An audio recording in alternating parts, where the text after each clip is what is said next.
first we thought we'd talk about low carbon growth, what it means. And then we really thought that what is more interesting for, I think, all of us is what is happening on the ground. Because, again, theory about low carbon growth is all very nice, but what's actually happening? And that's where we decided that we should really talk about our work on renewable energy. Because, again, across the region, whether it's Pakistan, whether it is Bangladesh, whether it is Sri Lanka, you know, renewable energy is clearly the one big change that we can all make. So what's the reality of it? What's happening? And that's what we thought we'd focus on. Now, what I'm going to do is to actually take you through, and I'm not going to spend too much time on this presentation because I want to give more time to the speakers. I'll make sure this presentation will be on the web, and after the minister goes, if any one of you have any queries, I'm here to answer them. But I'm just going to rush through more to give you the overview as we see it of some of the issues that are there. So what is this creature called the low carbon economy? Now, yesterday when I began, I was explaining to you that the rich world has actually not cut its emissions. And if you remember, I showed that extra chart of the energy transformation in the Annex 1 countries, and it basically showed that there has been no real transformation that has happened.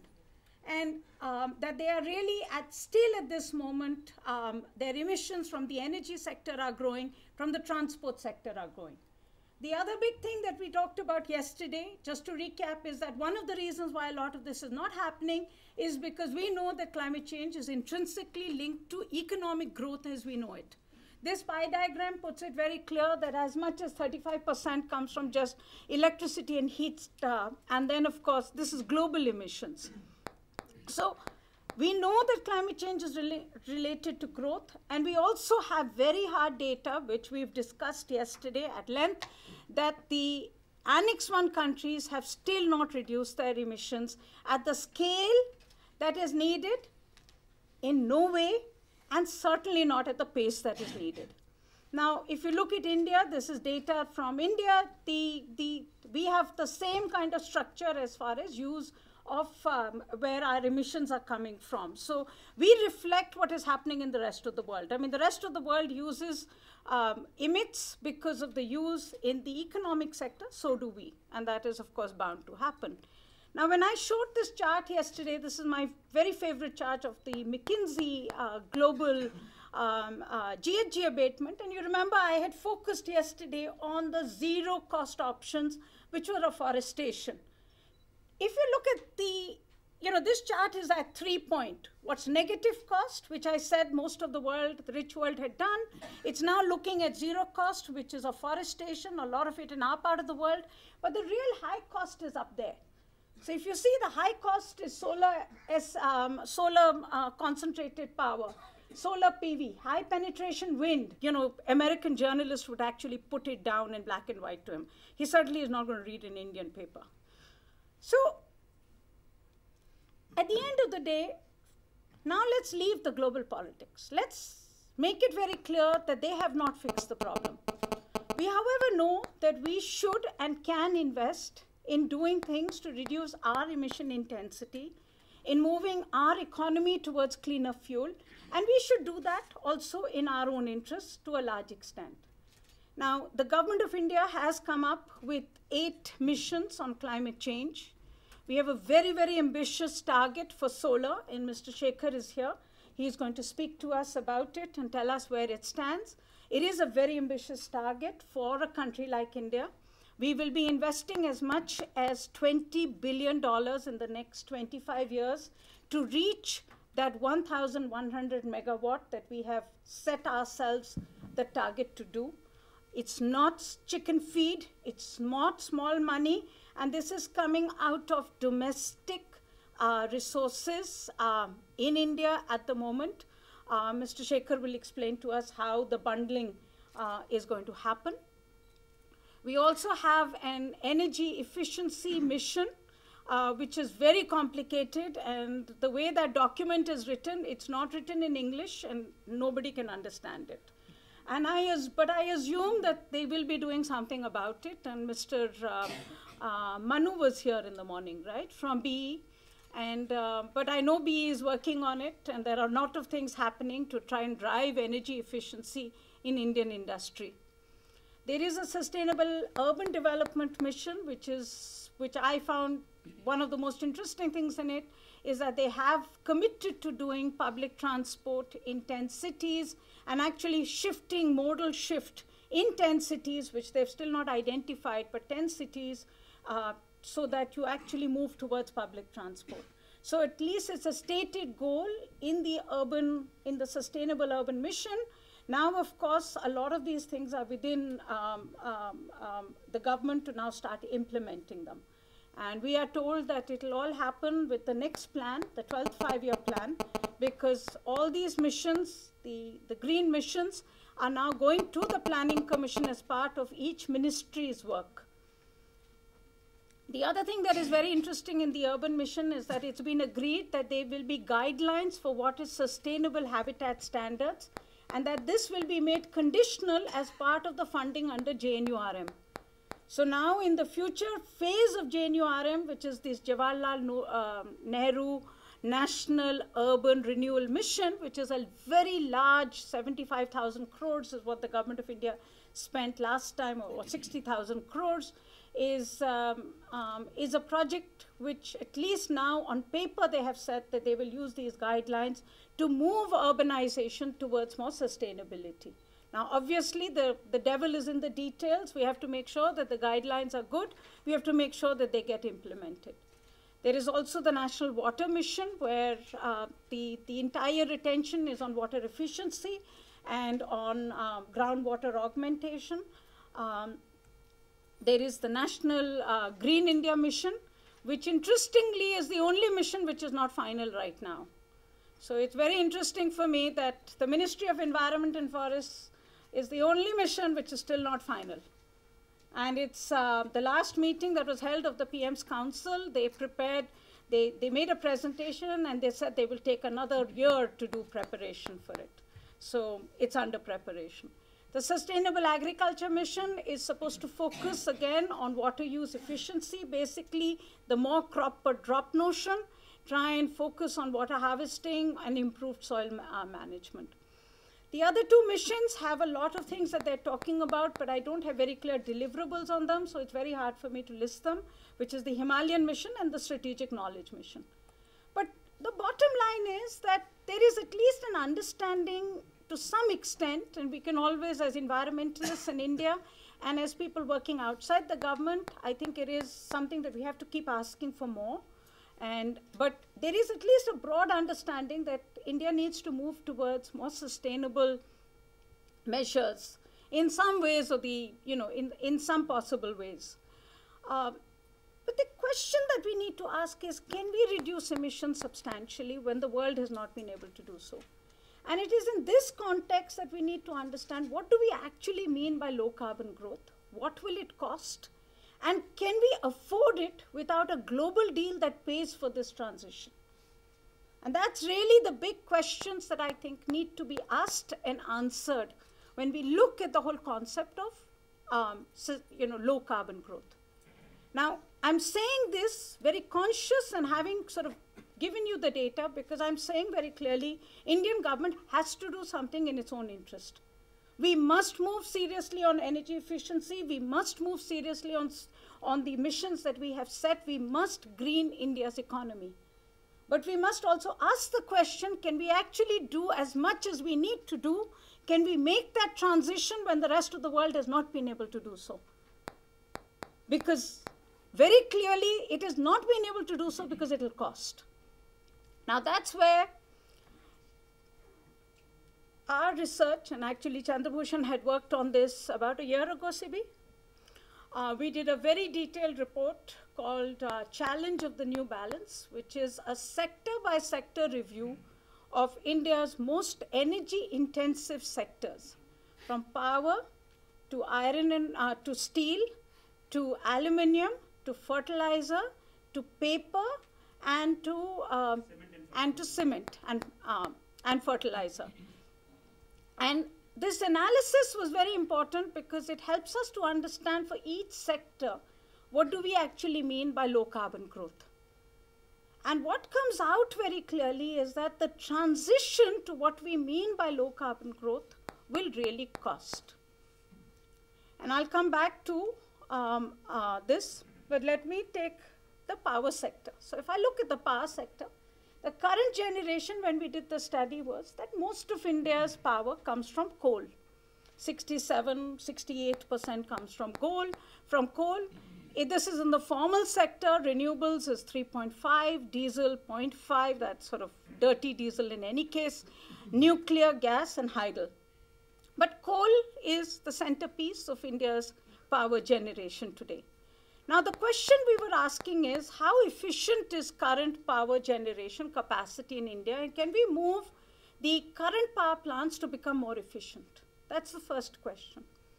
And that's when we looked at the specific CO2 emissions from the top power plants of India. And what really amazed us is that actually Indian power plants on specific CO2 emissions are pretty efficient already.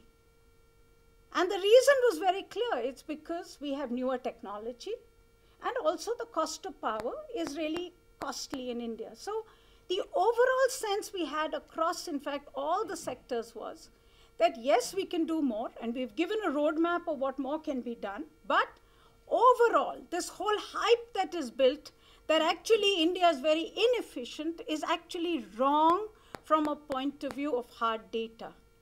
Because when you take cement, you take fertilizer, you take iron and steel, you take power, then plant after plant, and we have very solid information on a plant-by-plant basis, that overall, India's large industry is more or less as efficient as the global best is today. And the reasons are very simple. We are a poor nation where the cost of energy is high, so you do invest in energy efficiency.